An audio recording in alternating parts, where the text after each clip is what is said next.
Hey y'all, welcome back to the Jesus Was Betrayed 2 series.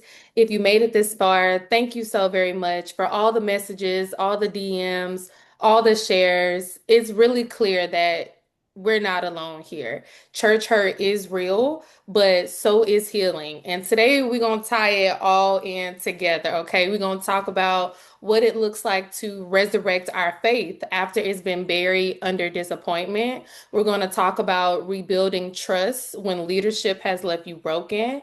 And we're going to talk about breaking free from toxic religion, the kind that makes you question if God ever loved you at all, right? And honestly, there is no better person to have this conversation with than my friend, Pastor Patrick Blankenship. Okay, go ahead, give it up for yourself, Pastor. Well, so let me tell y'all really quickly about my friend, Pastor Blankenship. He's not just a pastor, okay? He is a safe place, a leader who listens, walks with wisdom, and leads with humility. He knows what it's like to build a healthy church community, and he knows what it's like to mourn when leadership fails people.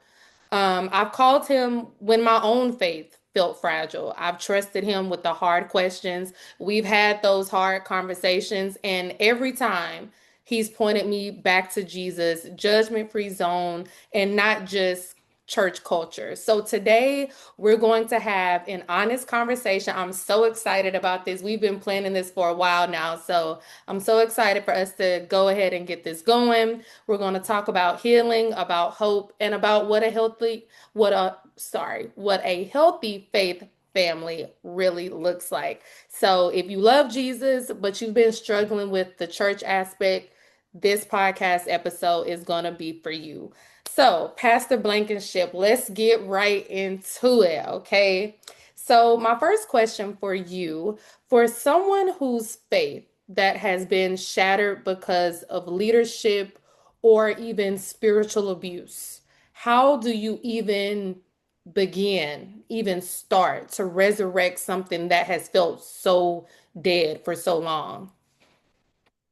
The first thing that I would say that you start with is recognizing what it really is. A lot of times people's hurt goes unrecognized because they fail to address it, most because of who they were hurt by.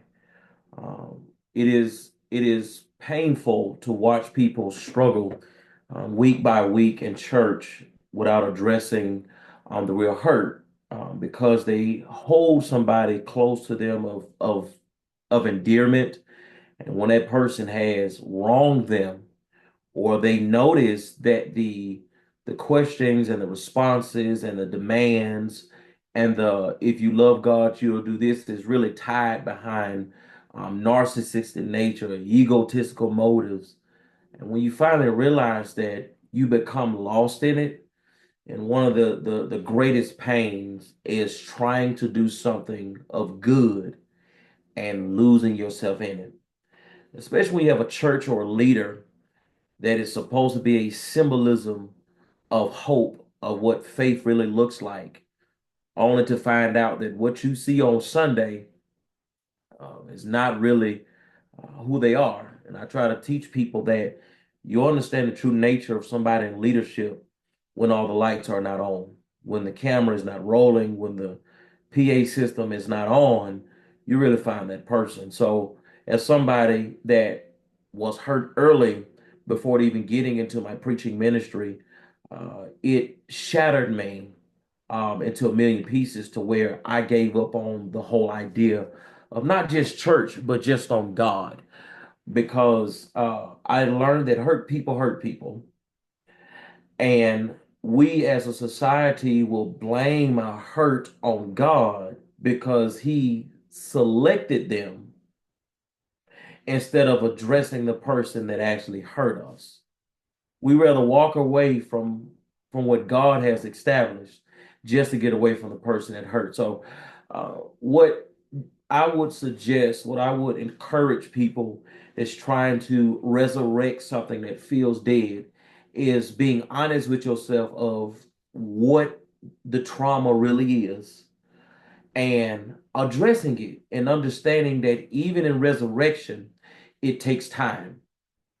I would say in closing on that sentence that if you look at Ezekiel chapter 37, Ezekiel having a conversation with God, God asking him about can these bones live? As those bones are being put back together, it did not say that they stood upright automatically, but That's one bone good. That's good. to the next bone. And when you're trying to rebuild something, when you're trying to reconstruct something, it's not something that can be done overnight, not something to be done within a few hours. You have to be willing to recognize the trauma, but go through the process of the healing.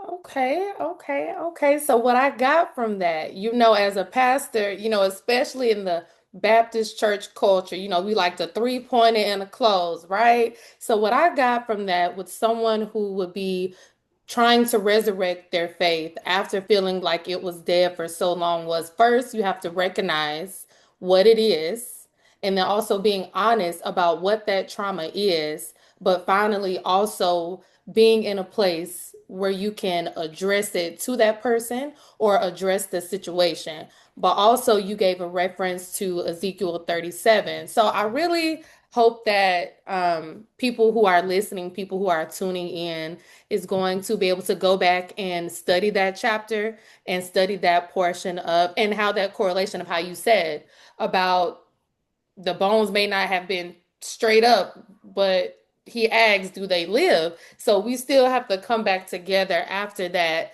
and not walk away from God completely of something that man has done to us. So very, very good point. Very good point. So next, at this point, okay, so let's say that I've recognized it, I've acknowledged it, I've addressed the situation, I'm moving forward with closure and forgiveness, right? So now we have to talk about what it looks like actually rebuilding that faith and the trust in the church after that. So for someone who's starting to hope again, how would you say that you can rebuild trust, not just in God, but in church people, in church leadership, and even in the community? Uh, I will deal with this in two different ways. From the God's perspective, it's easier to trust back in God because God is not the one that has had a shortcoming. Like I said, we blame God for something that was never his fault. So in trusting God, it is easy because he's always been who he shall forever be. And God that has been good to you one time just because you experienced hurt, was the hurt really from God or was it from a person? Okay, so let's talk about that a little bit more. What would you say to someone that may be listening, struggling with their faith, and they feel like that the situations that they're in, they feel like God is not there. They're like Pastor Blankenship, I'm praying morning, noon, and night. Like I'm doing the three times a day. I'm meditating, I'm fasting, I'm praying, and I just feel like God is not hearing me. So what would you say to someone who wants to step away from a relationship with God because they feel as though God is hurting them. Not necessarily that they've not actually went through church hurt, but they feel like God is hurting them. Well, it's all about as I have preached and taught before, it's all in how you look at it. You know, you can crying out to God is something that in our humanistic minds we do when we are in distress, which is perfectly fine. But because of we are in distress, we're always looking for noise or for a sound that will communicate and say that somebody has heard me. When you're dealing with trying to establish your theological understanding of who God is, why does God do what he does? Just because you're going through a situation does not mean that God is not present. What I would encourage people to do that when you're in your situation, instead of you spending more time trying to cry out, see why God has put you in that situation. Because I do believe that some of the shattered hopes that I've had over the years was not to upset me or to harm me, but it's for me to grow and to understand the next season of my life that I could recognize church hurt, when I can recognize somebody that's being aggressive, that's using God's word and using Christianity to exploit or to abuse people. I recognize that because I've been through it, not because God was beating up on me, but because He had a better assignment for me.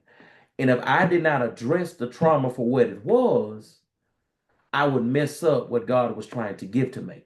So I would encourage people to practice discernment. You know, when people show you who they really are, believe them. Discernment says that I will not believe just off surface level. And it's funny that we will take the most time wanting God to prove himself, but it takes one action from a person and we go by what they say. So I would encourage people when you're trying to rebuild that, be honest is key, communicate and to discern is what I would say. Those three key points have helped me become a better man and a better pastor as well. Because it was hard for me. It was hard for me that it took me over 5, 6 years to even get over it. But I had to understand that everybody ain't bad, that there are a few bad apples, but just because they are does not mean that something's wrong with God. That's good. That's good. That's good. That's good. So, whew, that was heavy. So, what I got from that is for someone who is wanting to rebuild that trust, they want to rebuild that hope, they want to rebuild that relationship with God, is to practice that mindset shift. Like you said, it truly is a mindset shift into from woe is me, kind of all of this is happening to me in a negative way, but taking the time to look at the lesson behind it of what in this situation that God is really trying to teach me. Where is God really trying to take me? And honestly, that period of experiencing church hurt or from leadership or that period after, it's so hazy because it's hazy because I think, like you said, we focus on what we see. We focus on looking at things in a negative way. So once we have mastered, or I would say work towards that mindset shift, we also need to practice discernment, knowing when to leave a toxic system or a toxic church, but without leaving Jesus. Also, discerning how to leave manipulation. I mean, like you said, there may be a few bad apples, but still hold on to the truths and the promises that God has made to us. So, is there any final encouragement on that topic for someone who knows they need to leave a toxic church or maybe up under an abusive spiritual leadership situation, but they're scared to? Is there any final encouragement or tips that you have for someone? What I would suggest or give good godly advice on is being okay with leaving a person or space, but not leaving God. Mm. We too many times confuse God and a building and a person, and Okay, it's so so expound wrapped on up. They so wrapped up together it. that we can't tell which is which because of how we put them on those pedestals. And sometimes we put man over God, and then we're let down, but we blame God. That's good. So So explain, how do people wrap up all three, God, building, and the people? How do people do that? separating the fact that God is the sovereign one. Hmm. God is not the one that makes the mistake. The reason why we confuse God and the person is because we still don't understand the concept of free will.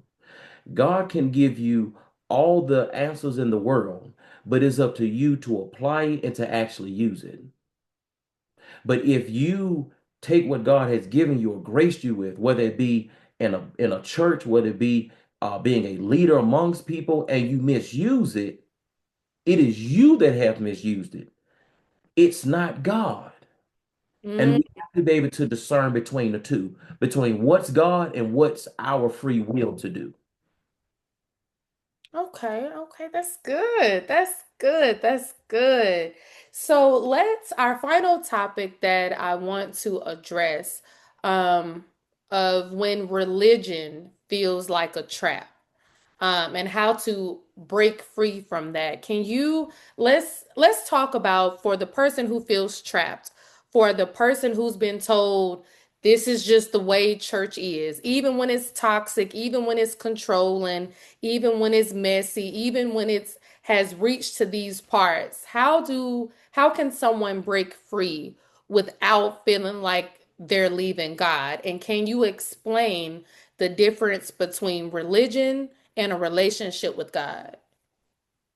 They have to be comfortable by first securing and understanding their faith and belief in God. When a faith is shaky, when it's questionable, it's easier to walk away. Mm, That just hearing scriptures don't do much for them. Just because you come to church and you hear a word, you have to apply it. The truths of God's word must be actively applied because even God knows that man will eventually fall, they eventually turn away. It is Paul that tells his son in the ministry, Timothy, that there'll come a point in time where men become have itching ears and turn away from sound doctrine. He instructs him of that because he knows that God is not the problem, but man will take a perfect thing and mess it up. yeah, that's good. Even since the beginning of time, man will take a perfect thing and he will mess it up. So they have to be comfortable with saying, I'm not leaving God. I'm leaving a space where God can't help me or where God can't reach me. Mm, We'll put ourselves in some places and God can't get to us and we blame God. No, I never told you to go over there. You went over there because he was fancy and it was flashy. And mm, just because church don't look like the norm does not mean that God is not there. that's, People have to stop confusing the religion of Jesus and the religion of culture. We hear that, well, that's just the way it is, or that's just how we always been doing it. yep, Instead of matching what people say up to the word, yeah, if God never said it, we should not have been doing it. there you And what go. happens is that when we start doing what we want to do, we're thinking that we're progressing the church, but we're really crippling it. Yep, we're really regressing the church. Yep, absolutely, 100%. So I would encourage people survey where you are and remind yourself that it's not God that has left me or that's trying to pick on me. But Yeah, maybe God had me here for a season to see what and recognize what I should not be getting myself into. Whether that you getting to leadership, whether that you just attending a church, understanding when you go into that building, if the presence of God is not there, but a whole show is going on, you need to get up and leave. absolutely. Absolutely. Stop looking for swelling and look for spiritual growth. All right, say that again for the people in the back. Say it again. In the modern church, stop looking for swelling and look for spiritual growth. Just because a lot of people attend it and they got a whole bunch of stuff to do does not mean that it's pointed towards Christ. You can teach someone how to say Jesus is real. You can teach somebody to say that Jesus is love, but stop looking at their lips and pay attention to their heart. That's good. That's good. With the lips, a church will swell. The Mm, heart, the church becomes more foundational in their faith. And when trouble happen, they won't abuse the church. They'll lean on God. that's good. Yeah, that's what I opened this series talking about. If what we are doing in our churches is not pointing back to Jesus, then what are we actually doing? Like what are we actually doing that the mission of Christ is getting left behind? The mission of Christ is getting put on the back burner. Like when Jesus and his mission should be the main focus. That's why we're all coming together. That's why we are gathering in this building as baptized believers, is to continue the mission and the work of Jesus. So if what we are doing, like you said, basically the lip service, if the lip service is not matching your actions, then you have a problem and you need to go back into the word and have a self inventory of how your actions are contributing to the fact of this culture. But also, my second question and my second point about this, how can you explain the difference for someone who may not know the difference between religion and an actual relationship with Christ? Religion says that uh, what have we made and created to become sacred versus what God has deemed sacred. Mm, The reason why people get the two confused is because they don't properly understand and study for themselves. A lot of religious talk has happened over the years because we have gone off what somebody said. Look at in the scriptures about the Pharisees and the Sadducees. Their belief was that since they supposed to know the word, whatever they say, that's what we gonna do. When in reality, it was all constructed and construed to fit them and their motives. mm, So Jesus had to teach them when he says, "You have heard, but now I say," to understand. Stop listening to what somebody say out their mouth and actually look at the person that's doing what they claim that they know. right, right. Jesus says, I'm not just going to tell you, I'm going to show you what it looks like. I'm going to show you what love looks like. That when he tells us in Luke how I've come to heal the brokenhearted, to set the captives free, to Yeah. break those bondages. When you follow the life of Jesus, that's what he does. So religion says, let's have all of this stuff and tell people we're really Christians. But Jesus says, I don't care about none of that stuff. That's why he flipped tables. He says, well, you're not supposed to be hung up in here. You're supposed to be out doing the work, not for show, but for impact. That's So right. when people are quick to run to a phone or to run to a camera, notice how Jesus tells people, don't go back that way. Or Mm, he tells them to go and tell. It's not for folks, for us to put the camera on us, but us to put the spotlight on Jesus. exactly. So he talks about being a light upon a hill. We stop right there. But the text in its totality says, so that men will see your good works and glorify the Father. It has nothing to do with us. It's to always point people to Christ. Churches are filled up with membership because they do stuff. They Right, hand out right, gas cards, they right, hand out this, and then they say these other churches are not doing this. right. If that little small church on the corner is willing to go in the community and sit down with that person that has that beer in their hand or whatever they have in their hand and have that honest conversation, they're doing the same thing. Don't confuse ministry with stuff. Ministry is about impacting and creating a change in a person, not just saying we come here and the church is open Monday through Sunday. Yeah, you're right. You're right. You're absolutely right. So listen, that's really a heavy topic because I feel like a lot of our churches, and listen, I cannot speak for any other denomination. You know, as well as I know, we grew up together, so we grew up in the Baptist culture, and it's like we've gotten away from the message. We've gotten away from the mission. And like you said, we're swelling now with the membership. And now in 2025, you have all these productions and cameras and lights. And for some people, I know like some millennials, some Gen Z that I'm talking to, that they feel like church now is a show. I feel like I'm at a concert when I sit in a worship service, and that should not be the case. You know, that's all fine, well, and good on Sundays, but what are you doing Monday through Saturday to advance the kingdom of Christ, you know? So I feel like more of our churches need to get back to the mission, need to get back to actually Jesus being the focus point and the main character in this story, which he should be already. So, this has been such a very, very, very necessary conversation. And if it stirred something in you like it did me, that's okay. Healing starts with honesty, okay? As what we like to say, if you can't say amen, just say ouch, okay? So, first step is healing. First step is being honest and recognizing first that you have been hurt in the church or by leadership.